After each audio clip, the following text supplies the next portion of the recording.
Welcome to Wonders and Miracles podcast, where we celebrate miraculous moments in everyday lives. I'm Liza Lawrence. I'm glad to have you join me as we celebrate wonders and miracles together. I am here with Angel today from Idaho, and she's my guest on the show, and it's kind of fun. I ran into her a couple weeks ago on Sunday, and it just hit me. I need her on my podcast. And so I invited Angel to share her story with us. And just a little quick intro. Angel grew up and was raised in the Church of Jesus Christ of Latter-day Saints and fell away. And so she's going to tell us her journey there. And then she's just recently, as of this year, started to come back and with her husband and her children. And it was just kind of a beautiful journey through life of falling away and coming back into the faith. So Angel, thanks for being on the show, and go ahead and take us on your journey.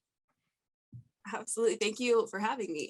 Yeah, you kind of mentioned it. I grew up a member of the Church of Jesus Christ of Latter-day Saints. I come from a big family. I've got 6 brothers and a sister, and all of them are faithful in the church. And, it's all I really knew growing up. So as I got to be a teenager, my older teens, I started to question some principles of the gospel. And I think one of the big things for me was there was a lot of people in the church that I felt were judging me, or, kind of like the Pharisees in the Bible who, lived by the law, but they didn't love anyone. And I wasn't a perfect teenager. I rebelled a little bit, and I just kind of felt like a little bit of an outcast. So I ended up going to college, and I was still, an active member going to church. And all of a sudden I started to see this other life that I'd never seen before. So I had roommates who weren't any religion, and I had been told my whole life the only way to be happy is, through the gospel. I, at the time, was dealing with a lot of guilt from bad decisions, and I didn't feel like I could forgive myself, or I had this kind of lie in my head that was, if you make a mistake once, you can be forgiven, twice you can be forgiven, but that third time, you're not forgiven until you never do it again, kind of a thing. And where did that come from, do you think, that lie? It's hard to say.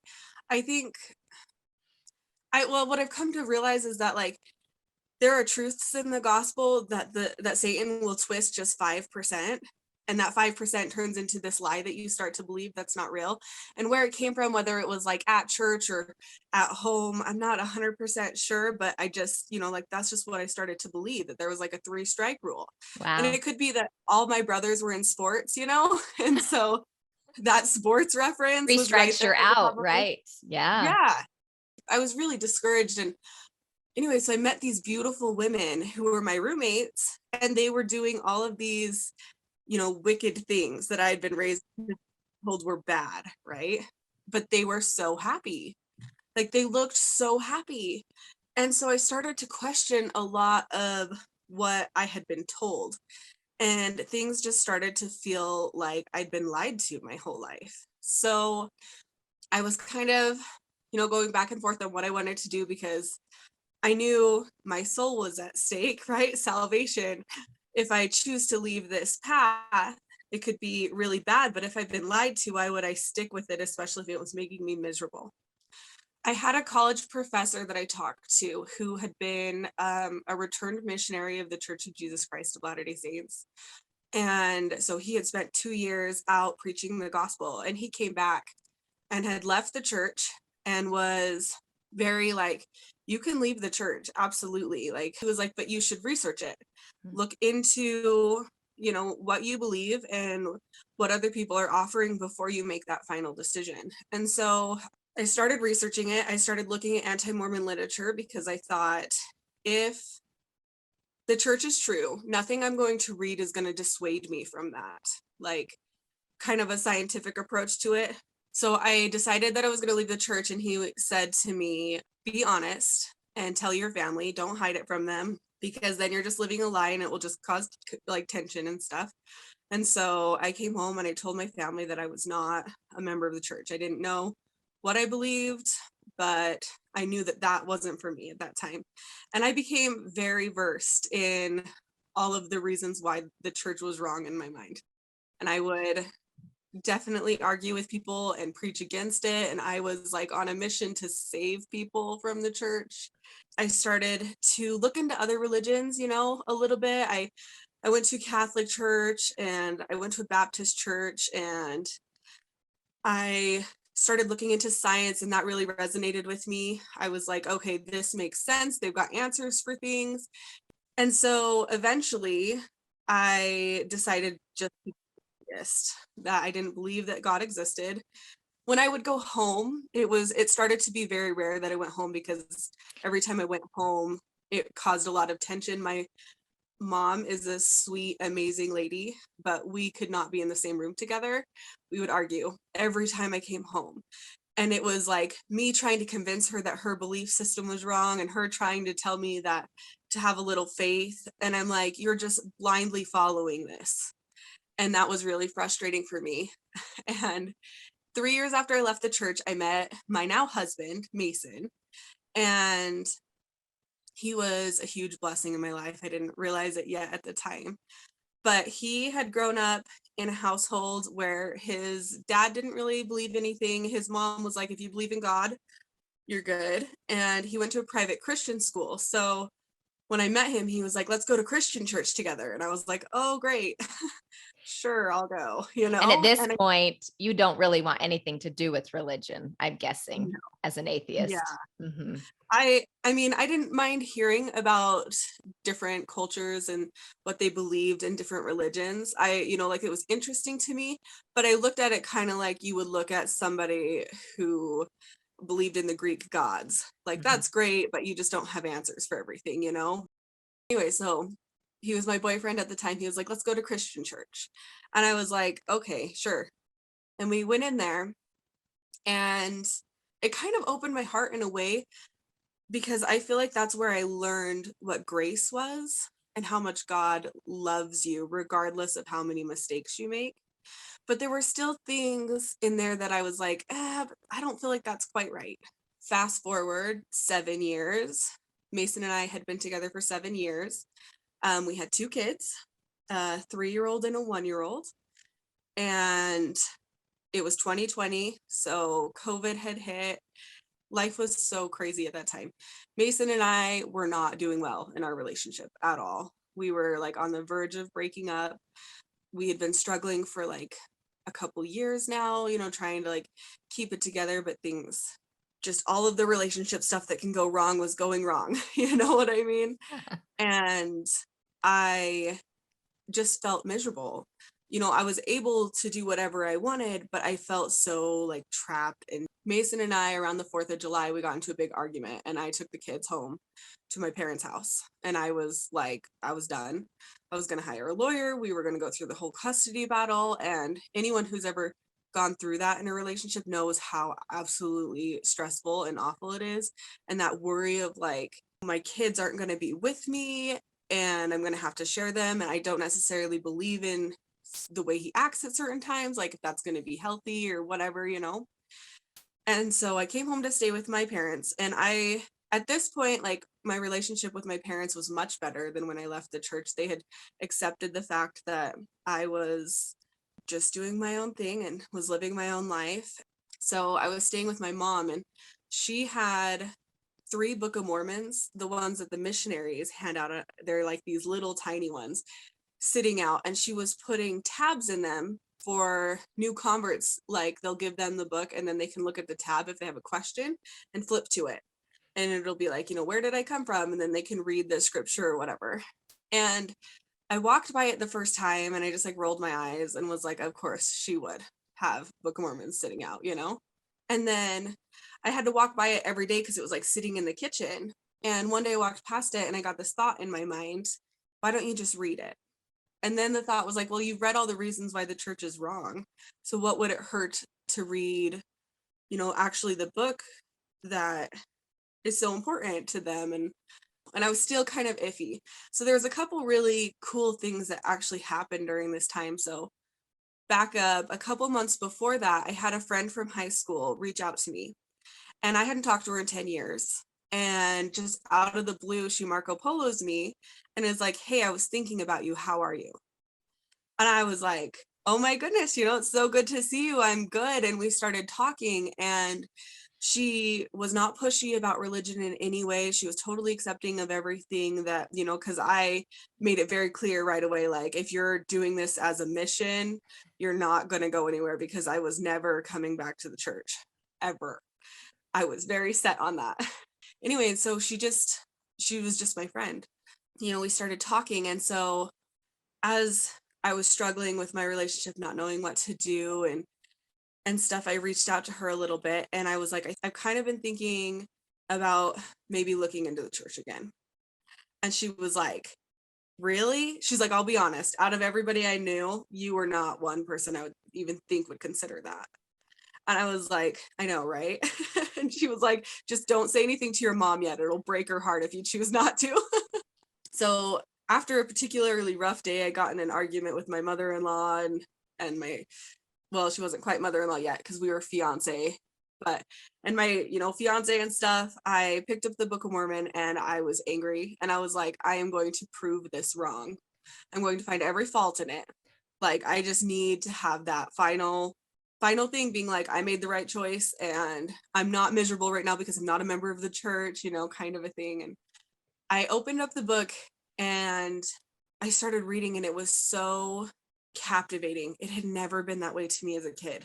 I was like, I really like, I knew the stories, but I didn't know them, and I was reading them, and I realized that, like, there was just this sense of peace that I had not felt in 10 years at least, like this overwhelming, like, the world around me is chaos.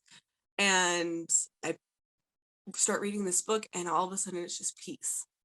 And I was like, okay, but maybe that verse is wrong, like, I'm still trying to fight it almost. And I would sneak away when I would feel really stressed out, and I would keep reading it. When I started to kind of, dive into it, I wasn't going to go to my mom first because, I didn't want to break her heart if I chose to not come back. But I went to my brother Daniel. He was my oldest brother, and he was a huge blessing in my life through this whole process. When I felt like everybody else in my family was angry and disappointed and didn't want to have anything to do with me, he loved me. So he was the guy that I kind of always went to. And so I went to him, and I was like, I've started reading the Book of Mormon. And he was like, good. Have you prayed? Because that was always his thing, is I would call him and I would be stressed out about something, and he would say, why don't you pray?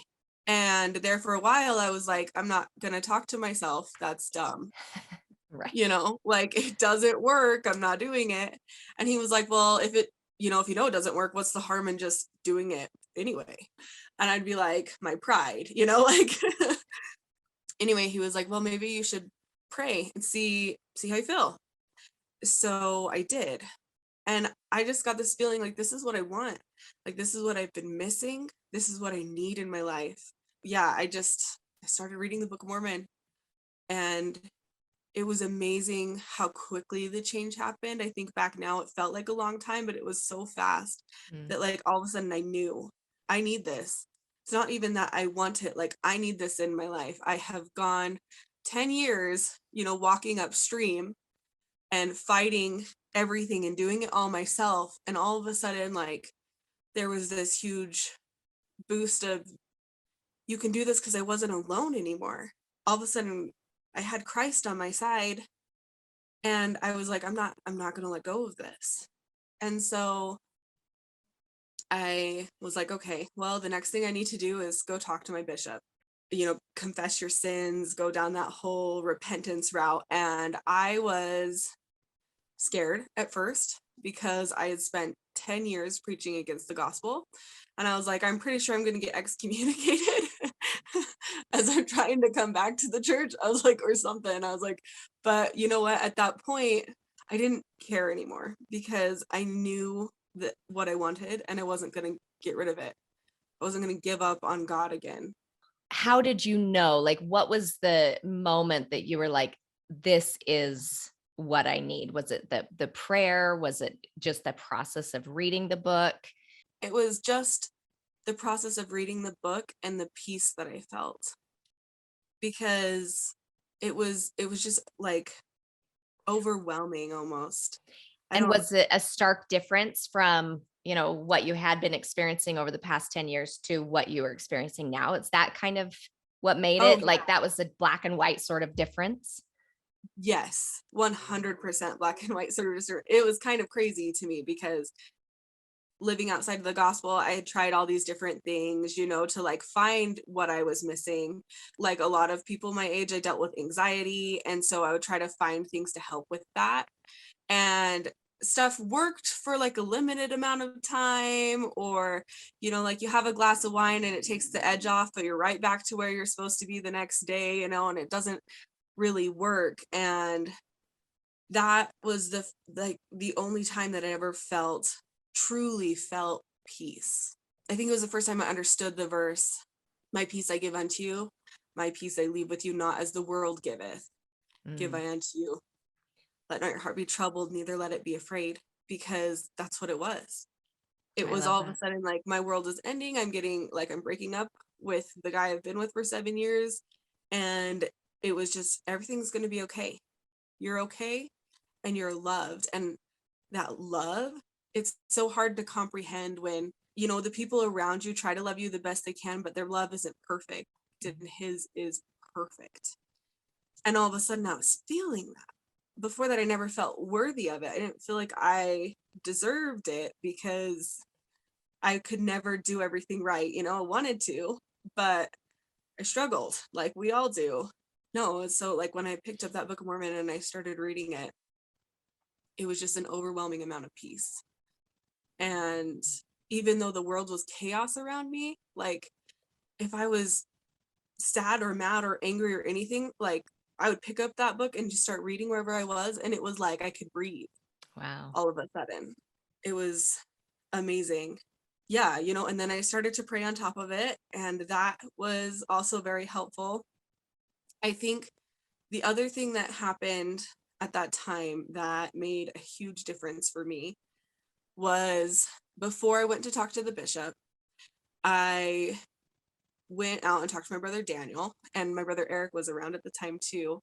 And I asked for a priesthood blessing, which is like a special prayer. My brother Daniel gave me this blessing, and it was so powerful. It was like I felt like this weight was lifted off my shoulders afterwards.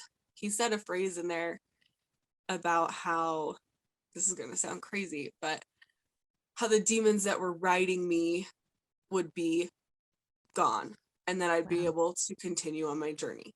I felt this huge weight release off of me. Wow. And I was like, okay, I got this. I have Christ on my side now, so I've got this, I'm not doing it alone. And the fear was gone, like the fear of, being punished for my sins or anything like that. It was just gone. So I went to my bishop. I said, I have not been a member for 10 years and I was not a good person. I was doing everything bad that you're not supposed to do, and I want to come back.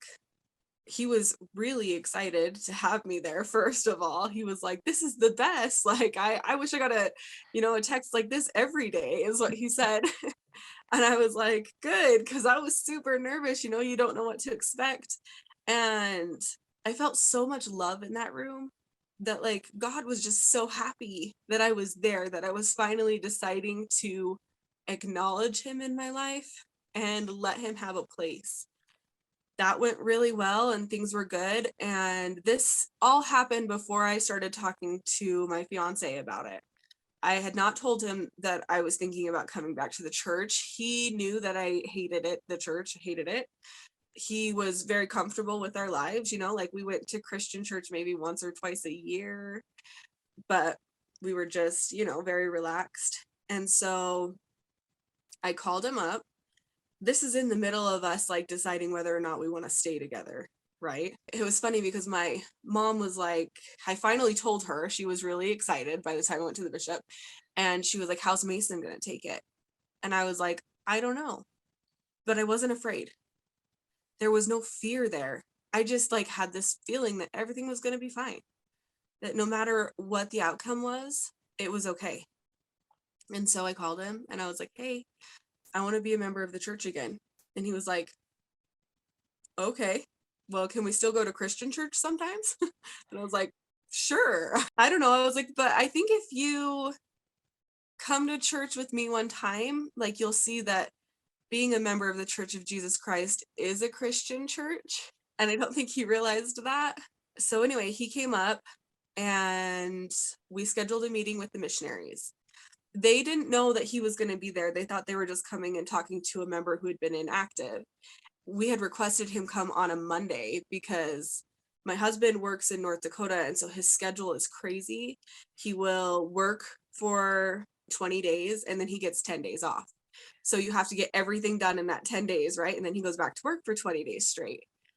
So they came out on their day off, and talking to the one missionary, the main missionary that helped us the whole time afterwards throughout it, he was really funny because he was like, I heard that I was coming to talk to an inactive member, and he's like, I was not excited to come out. He's like, I didn't want to really like rehash things with somebody who didn't believe in the church or in God, you know. He's like, but then when I got there, my fiance at the time is sitting next to me, and he's just like asking all these questions and is so enthralled in it. And I was like, oh, I didn't think that you would actually like this. You know, I thought you might tolerate it, but I didn't expect it to resonate with him the way that it did. It was like he had this piece of Christ his whole life and he loved that feeling, but all of a sudden he had all of it and was like, okay, wait, tell me more. And like asking all these questions. And we met with the missionaries every single day that week. It was crazy because when they had to leave, you know, they're only allotted so much time before they have another meeting. It was like sad. We did not want them to go.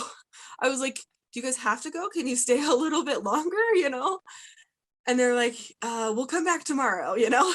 It brings to mind when this was going on, I was like, I never felt my soul hunger for it before, but it did. I wanted to know everything about Christ. I wanted to read every single scripture that there was out there. Like I wanted it all. And so did he. And he was like, this is great. You know, we set up a baptism date. The only problem was we were living together and we were not married.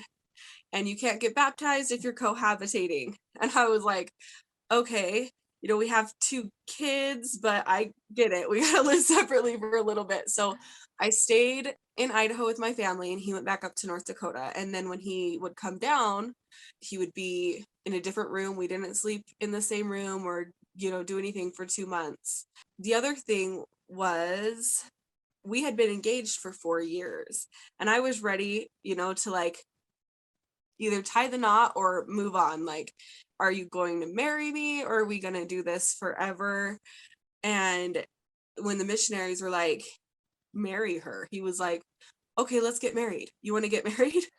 And I was like, yeah, okay. The thing that's amazing to me, and I guess like the miracle was we had all of these issues that we needed to work through.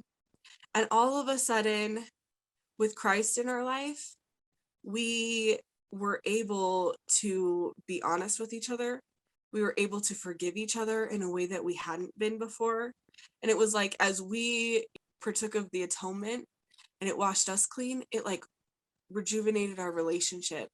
And we were able to work through these issues that were reoccurring, that were never going away. And all of a sudden they did.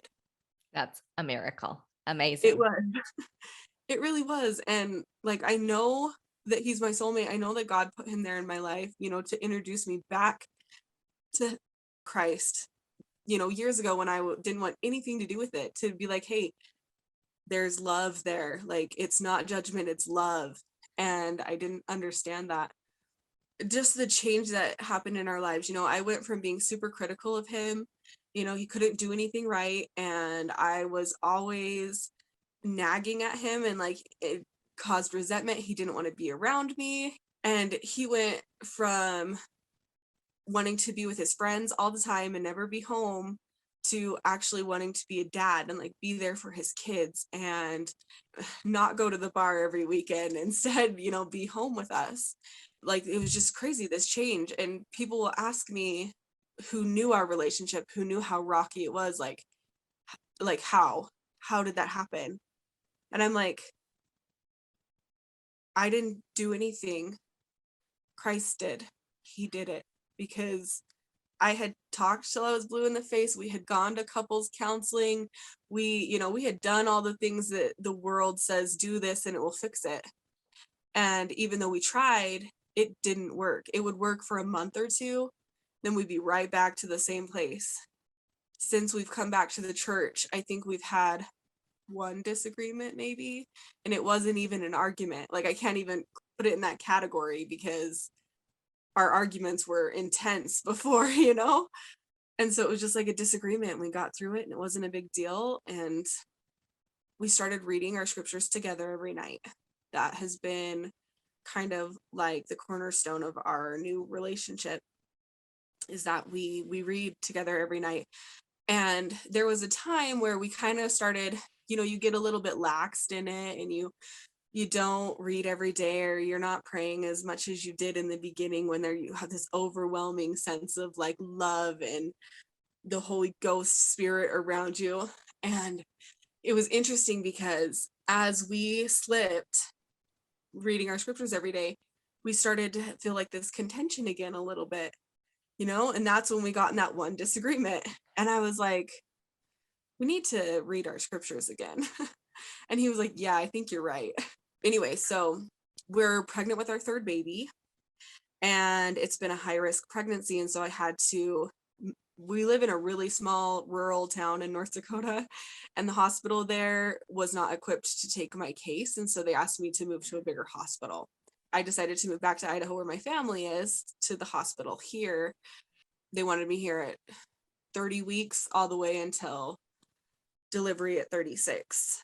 And so with that distance, like not being around him every day, it's been really hard, but we still have that connection because we read together every day. Like, regardless of what's going on, we make sure to at least get, one verse in, but we try to read a page every day. And it's made a huge difference. I look back now at my life before the gospel, before I really understood it.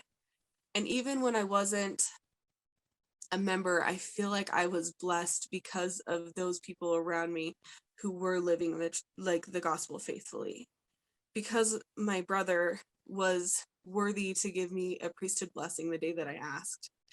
Because he was there every time I, called to vent or be angry about something, that he just loved me. And that's one thing that he did very well. I remember one time after I'd left the church, I came home and I was talking to him, and I was, in one of those, I'm going to argue with you about your religion. And he looked at me and he was like, Angel, I love you, and I'm not going to argue with you. I was like, well, I wasn't trying to argue, I kind of get defensive, even though I totally was. And it was really interesting to me because anyone else that I talked to, it was so easy to get them, to get defensive or argue about their religion. And then it just proved my point, I felt like. And he was one of the only people I felt like from start to finish, well, not finish, but start to now of this journey, that he loved me the whole time, regardless of how many mistakes I was making. He was one of the main reasons that when I was ready to come back, like that, I went, like had someone to go to. And that to me was a miracle, because everybody else was ready to condemn me, and to tell me what I was doing was wrong. And I understand now that it came from a place of love and almost a place of fear, like they wanted to make sure to try to save me from all of this pain that I was going to put myself through. It just pushed me further away. It just made me feel like I was making the right choice. It justified my actions, because if they're treating me this way and they're supposed to be the ones that make it to heaven, I don't want to go to heaven if I have to be around people like that. And I didn't realize that regardless of where I was in my journey, that Christ loved me. That when I was at my worst, he was loving me. When I was angry with him and doing everything wrong, like he loved me then just as much as he loves me now. And that to me was super powerful. That's a huge belief shift that I think is miraculous, that so many, when you get to that point of understanding, I think it's miraculous, honestly. It's been a huge life changer, because I'm not perfect. I still make mistakes, you know. I try every day to live a little more Christ-like, but to feel that love and that peace and that joy that Christ can bring you, and to realize that, you know, I'm going to go through hard things as life happens, but I don't have to be alone anymore. Mhm. And to feel like I'm not alone. I remember, you know, going through hard things when I left the church, you know, the stressful things that happen, and just feeling so alone, and so like I had to do everything on my own, and that I didn't really have anyone. I mean, I was living 9 hours away from family. It was so hard, and then I still live 9 hours away from family, but I don't feel alone anymore at all because I know that I have Christ with me, and that's a huge strength. When I say stuff like this now, I almost laugh because if I would have heard myself talking a year ago, I would have been making fun of me.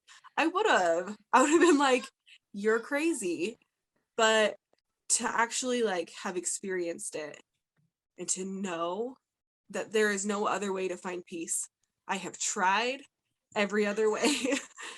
You're not going to find it without Christ, you know, like that he is miraculous, that he can heal marriages that are past the point of being able to be healed, that he can heal you when you're so broken and you feel so worthless, and make you feel loved, just this pure love. To me is, it's amazing because it's almost incomprehensible, because how do you comprehend perfect love when, you know, you can't even give it yourself?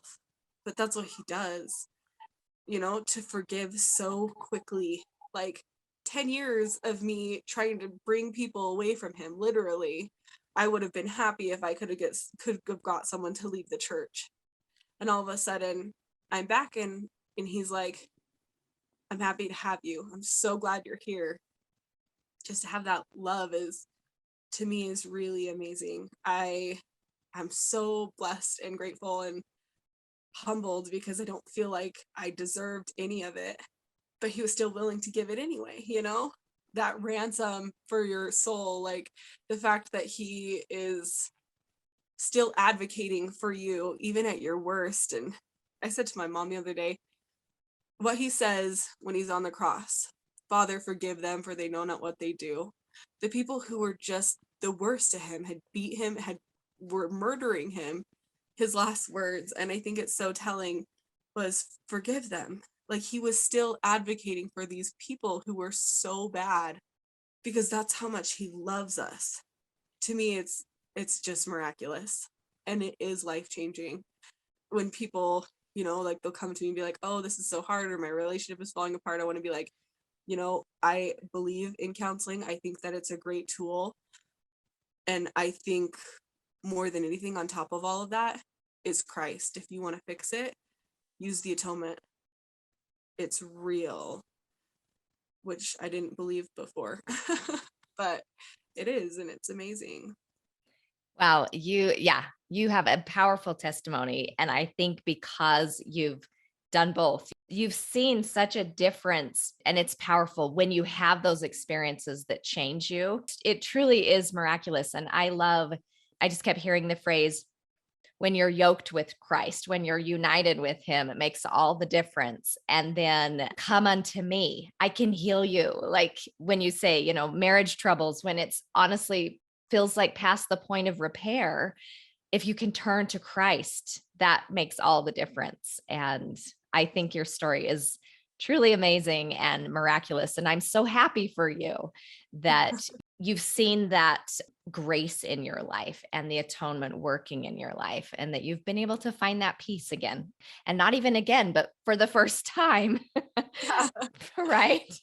it is. It's, you know, like I was raised a member, but I don't think I was ever really, I didn't know who Christ was Mhm. until this. And then all of a sudden it was like, you know, when people say that they know him, it's like, I can say that I know him. I mean, I want to get to know him better because I got a piece of it. You know what I mean? Right. But Right. I think that's common for a lot of people, that we, you know, if we're raised Christian, we're just hearing things, but until we actually dig in on our own and have a relationship with him, we don't know for ourselves. And I think that's an important journey for all of us to go on is to have a personal relationship with our Savior. And it's funny because I hear you say that, and I remember hearing that growing up and thinking like, well, I should, like I'm doing kind of what I'm supposed to, but not wholeheartedly doing Yeah. it. And I agree with you. Like once you really dive in and you're like, you know what, I need you. Like I can't do this on my own, and get rid of that little bit of pride. It's amazing the difference. What advice do you have for people that are in that pride of I can do it on my own, or I'm supposed to do it on my own because here I am on the earth living alone, right? Like what advice would you have for people that are in that space? That's a really good question, because I think back to like when I was in that space, and if someone would have said, come to God, I would have rolled my eyes. I think I would say, you're doing a great job on your own, but it's easier. There's an easier way. If you want to know what that is, like I can let you know, but it's your choice. And then, let them know about Christ if they haven't heard of it, or just, what my brother did. Hey, if you're struggling today, have you prayed? Have you said a prayer? If you don't believe that it works, totally great. But maybe, if it doesn't work, there's no harm in doing it. So just try, because even that little tiny act of faith, I think, invites that spirit, invites that help. And Christ is so willing to be there instantly as long as you ask him. I love So that. Yeah. it's hard because pride is one of those things where you're so stubborn. Right. And so until you're ready, there's not a lot other than just, if you know somebody going through that, love them. Just love them and accept them for where they're at. And then eventually that love will turn into something more that will lead them back to Christ. I love that you said that too, that love is kind of the key. Yeah. That's the whole gospel of Jesus Christ is love, period. Right. It's Like crazy. that's it. Yeah. It's crazy how powerful that is, because you hear that. And then, like I say this, and there's still times where I struggle because somebody wrongs you or something, and you're supposed to forgive them and just love them. And it's like, ooh, it's crazy how hard it can be. Yeah. Yeah. Because we're so human. We're Yes. still we're obviously not gods yet. No, you're 100% right. Like that's just when you have to pray harder and have Christ help you out more. Right. It takes humility to really turn back to Christ and let him in your life. Yeah, I agree with that 100%. And I think, doing it where you don't have to be brought to your knees is way less painful. So I definitely Right. recommend going that way. For a long time, I used to look at the commandments as all these rules you have to follow. And I felt like it was so burdensome, just like chains, like, oh, this is awful. But now, like coming back to the church, it's like, no, I was in chains doing all those things. Like the gospel is so freeing. And the reason the commandments are there is to save you from the pain and the heartache that not living them creates. And man, like knowing that is night and day. I'm like, I might not understand the commandments. I might not understand why he says do this or do this, but I'm like, I'm going to do it because I know the other way is not fun. Wow. So I'm just going to keep doing that because I know it's easier. I might not understand why, but I know it will make it easier. Yeah, I love So, that. And I think those are the important first steps we have to take to increase our understanding. And it really is our having that own experience with it makes a big difference, because we can learn a lot. And the scriptures even say, experiment upon my word, try it out, see how it feels for you. And you'll know the feeling, right? Yeah, it's interesting you bring that up, because at the very beginning, I said, if this is the true gospel, then nothing will dissuade me from it. And that ended up being true. It just took me 10 years of trying everything else out before I realized that it was true. And so I don't recommend that path, but I know that, like the word is true. It's 100%. We said experiment on it and you will find that the happiness is Christ. Christ is the happiness. Yeah. And I love too that you said, and as you're talking, sometimes we have to go on that journey in order to know the difference. And so, Absolutely. your journey is so beautiful, even through all the hardness and the pain of it. I see the beauty in it too, that it helped you ultimately come to the truth and come to that love of God. And maybe there was no other way for you or for others. And so I think that's a beautiful piece as well. Yeah, I feel very lucky to have gone down the journey that I have. I mean, I definitely, there's times where I'm like, well, that was really painful and I could have saved myself. But at the same time, if going through something hard like that can help somebody else from having to go through it, then I'm glad I did it, Mhm. and I know what I know, Right. and I'm never going to lose that. Yeah, those experiences are valuable for the depth of growth that you've gone through. Absolutely. I just feel very lucky that I had family around me, friends that reached out at the right time so that I could talk to them about my questions about the church, and people who were so willing to love me through it all. And then my husband totally came along and was, yeah, that miracle. I did not expect it, but he fell into it with open arms, and then we got married. So we're coming up on our 1 year anniversary, That's which awesome. is kind of crazy because we've been together for 8, but I love that. Well, Angel, this has been beautiful to hear your story, and all the little pieces are so miraculous that guided you, the friends, the brothers, the missionaries, the parents, like every piece really worked together for your good. And that's the other thing about God is and Christ is things will work together for our good as we turn our lives over to them. absolutely. And I just see that in your journey and story, and it's a miracle. I love it. So thank you for sharing. Thank you. I'm super blessed to be able to share and to, know that God saved me. Thank you so much for listening to this miracle story. Please subscribe to my channel if you liked it. You